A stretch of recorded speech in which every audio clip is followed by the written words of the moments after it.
Nikki. You just cut your camera off. I'm so sorry. Hang on one second. That was my manager. All right, there we go. All right, y'all. We're live right here on Faith Chats, where our topic is always about faith, family, freedom, and America. I've got one of the sweetest voices you'll ever meet in bluegrass music on the other side of the screen with me, Miss Caroline Owens. Welcome to the program. Thanks so much for having me. How are you? I'm excited to have you. I first started playing your music when you had Build Me an Ark. And man, I love that song. Well, thank you. I appreciate you playing my music. Yeah, that was it seems like a lifetime ago for some reason. We did that song all the time. So, share with us where bluegrass gospel music really got into the picture for you. Well, I grew up in church. My grandpa was a Baptist preacher, and so I always knew gospel music. I actually started in gospel music before I even had heard about bluegrass. And so it was kind of a natural flow. It wasn't forced at all, because I grew up around gospel so much. So bluegrass gospel just came natural to me. I love it. So, who were some of your earliest influences that really helped shape and impact your career? My all-time favorite, of course, is no secret, is Dolly Parton. I loved her, and I still love her. Her work ethic, her songwriting, obviously, and her singing, but her work ethic was something that always stuck out to me. I've always loved the way that she just kind of paved the way for everybody. And of course, Alison Krauss is my other favorite. So, two of the tops right there that I enjoy. So, you've had the opportunity to perform along many most accomplished artists like Ricky Skaggs and Alison Krauss, Rhonda Vincent, the Isaacs, Larry Gatlin, the list goes on and on. Share with us who was the most memorable performing with. Allison, yeah, she's there's just never been anybody like her to me. I absolutely just adore everything about her. And I got to sing with her when I was 16. And that was, as you can imagine, you're pretty impressionable at that age, or at least I was, I know. And that's something you don't forget, the way people treat you and take time for you. So she's the most memorable. But I've been fortunate, to meet lots of folks. But she stands out to me as the sweetest. And I imagine you were probably starstruck when you met her, right? Oh, We all still have am. we all have that moment where we're like, "Am I really getting to do what I'm fixing to do?" Yeah.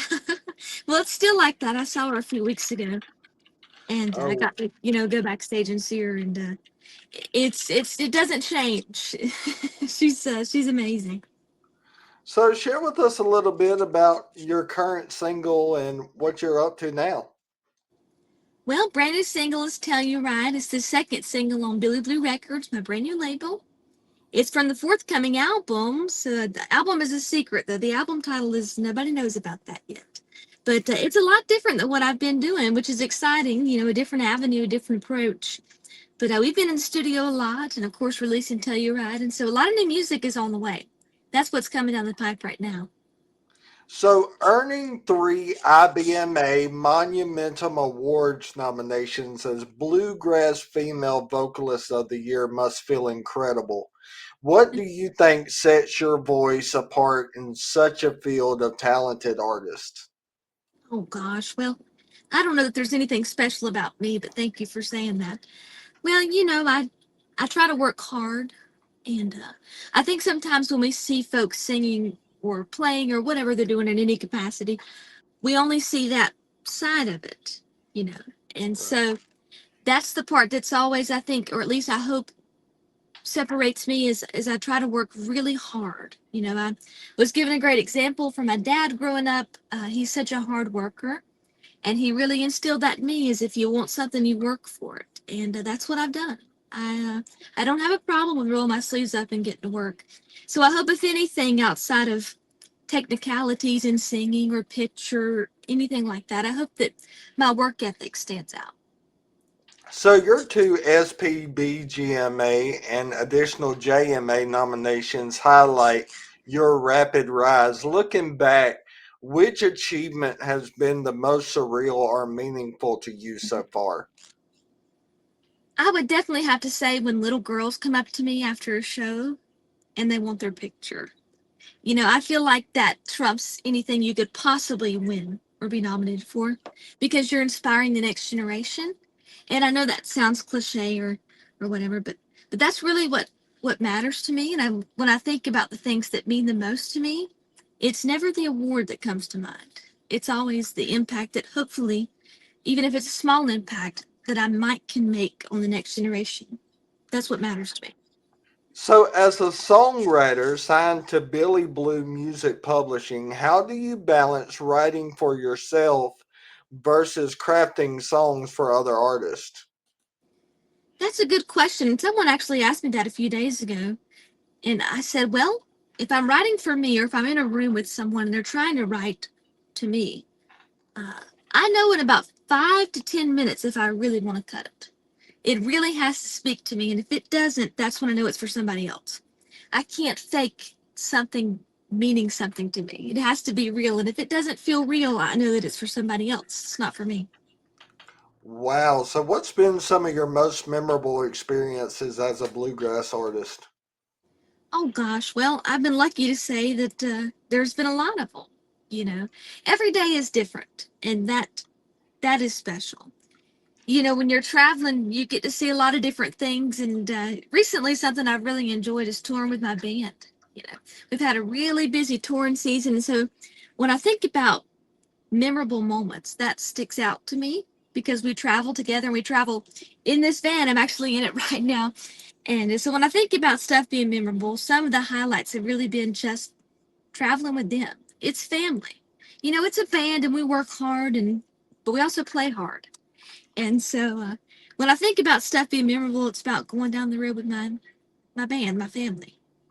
So, tell us a little bit about this single "Tell Your Ride" and how it landed in your lap, and what really just helped you to record it.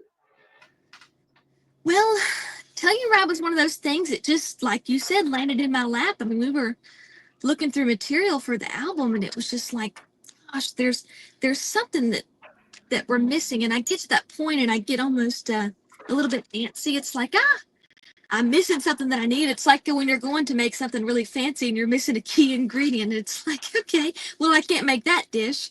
And we didn't have it, or at least I felt like we didn't have it. And so I was looking through my email and I was looking through every song catalog that I've got, and Telluride popped up. And I thought, how did I miss this? So I clicked play and I thought, oh, we don't need to look any further. This is it. So, like I said a minute ago, when something hits me, I know pretty quickly if I'm going to cut it or not. And we did. So, was it a song you wrote, or did somebody else write it, or? This was written by one of our publishers, Bill White, and co-written with Andrea Pearson, who's a fantastic artist as well. So it was not written by me, but it was definitely written for me because it has me written all over it. So, the music industry can be tough for emerging female vocalists. What has been the biggest challenge that you faced in bluegrass, and how do you overcome it? Hmm, that's a great question. Well, I've had a lot. Like anybody, I think if you're going to do something, you're going to face challenges. And a lot of people compare me to other singers like my heroes, and that's been a challenge. Is a lot of people don't see me for me and rather a comparison of somebody else. And but I'm as me as they come, and I don't know how to be anybody else. So that's been a challenge. Is people always compare me to other folks, but it's all in how you take it, right? It's definitely a compliment, and I just know that I'm me, and I'm the meest me that I can be. But I think that's a challenge that any artist faces. You're always compared to somebody else, and so that's been difficult. And of course, you know, being a female in any genre has its things that come along with it. But I've been really fortunate. There have been certainly more triumphs than challenges. So So, I have to ask, you recently released a festive holiday single, Winter Wonderland. Is there any new Christmas music in the works? well, I've never released a single called Winter Wonderland, Oh, although I wow. do. That would be really cool. I love Christmas music, but it's very challenging to play. It's something that a lot of people will steer clear of. So I commend anybody who puts out Christmas music, but I don't know if we'll ever do that or not. It's very tricky. So I have to ask your song, No More Blue Moons in Kentucky, which you featured Darren and Brooke Aldridge, who will be on the show next week, got on a Billboard list of 8 must hear new country songs. How did that make you feel? Well, it was crazy. I just couldn't believe it. I mean, it's Billboard magazine. There's so many different people they could pick from. So to see my name up there among 8 other, I mean, really prominent folks, that was crazy. Sometimes that's all you need, right? You just need that boost to get you to the next thing, and that was at the time what I needed. So that was quite the thrill. You just never know what people are gonna have to say, and for Billboard to say something like that was a surprise for sure. So I must ask, if somebody was to scroll through your daily playlist, what artist would pop up? Oh gosh. Well, I go through phases. It's like maybe one week I'll listen to this artist, and maybe the next week I won't listen to them at all, and I'm on to somebody else. But my constants are, of course, Allison and Dolly. But Nora Jones is one that consistently pops up for me. I love Nora Jones. And so that would be who you would see throughout my playlist. And there's others too. I love Taylor Swift and folks like that. And I'm really into all types of music. I listen to everything. Honestly, I probably listen to bluegrass probably the least of everything else. And not because I don't love it, it's just I try to always expand my musical palette. So I listen to bluegrass, but you mostly hear a lot of Nora Jones and Taylor Swift. I love them. So, what about your favorite pastimes when not on the road? Well, these days I don't have a lot of those pastimes anymore because I'm so busy, but you can't complain about a full plate when your goal was to eat, right? And but I do have pastimes. I like to fish. I'm a fly fisher, and I enjoy that immensely when I get to do it. And I'm a big reader. I love to sit down and read a book. But as far as pastimes, like I say, I don't get to do them a lot. But if I could plan my perfect day, I'd go out on the water and just fish and read a book and do a whole bunch of nothing. Is what I would do. So, if somebody was to take you out to your favorite restaurant, where Now, would they take you? oh, I love that question. Nobody's ever asked me that before. Oh, they'd take me to eat crawfish. Yeah. It's one of those places that's like, you know, how do I put it?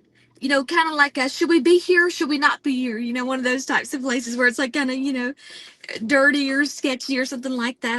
I like restaurants like that. And so they would take me to eat crawfish. I love that kind of stuff. Crawfish. I've never had it. You should try it one time. I'll have to try it if I can find it somewhere down here in South Carolina. Be a good place. I've eaten crawfish over there before. It's a good spot. So, do you have a favorite movie or series? Ah, great question. Again, nobody ever asks me personal questions like that. That's kind of cool. My favorite movie of all time is Serendipity. I love that. You should check it out if you've never seen it. I don't like chick flicks typically or anything lovey-dovey. That's just not my style. But Serendipity is that way. And I love it. I bet I've seen it 30, 40 times. I can quote it through the whole movie. I love it. And as far as series goes, um, I always liked Grey's Anatomy. That was something that I got into. I don't watch it anymore because I've seen it, but that was a big one that I got into. I love it. For me, I'm a Forrest Gump guy. I love the Forrest Gump movie Well, and the Friends series. That never gets old for me. I've never seen Friends. Oh, you're missing out. What they say.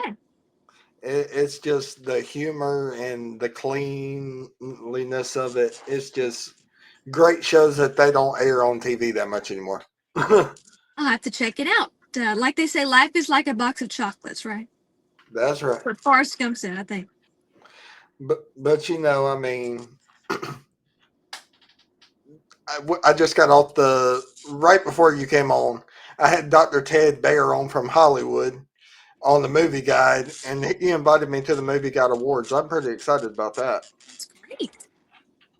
But but anyway, Caroline, what's coming up for you? Are you on a tour right now, or what's going on for you? Tour is starting to slow down a little bit. We always do in the winter, which is kind of sad. But we're going to be in Outer Banks next week. Make sure to tell everybody about it. We want to pack it out. We're kicking off the OBX Bluegrass Festival in Manteo, North Carolina. So that's going to be a lot of fun. That's Wednesday, or this coming Wednesday, really. And then we're going to be in Talladega, Alabama, or Lincoln, Alabama, at the Talladega Bluegrass Festival on the 24th. So that's what's coming down the pipe tour. Where you're just having too much fun out there. And Caroline, thank you so much for your time. You are just a blessing, and I pray safe travels over you. Just blessings upon what you do. well, thank you. I appreciate that. And thank you for your time. Thanks for having me on the show today. All right, you be blessed. You too. Bye.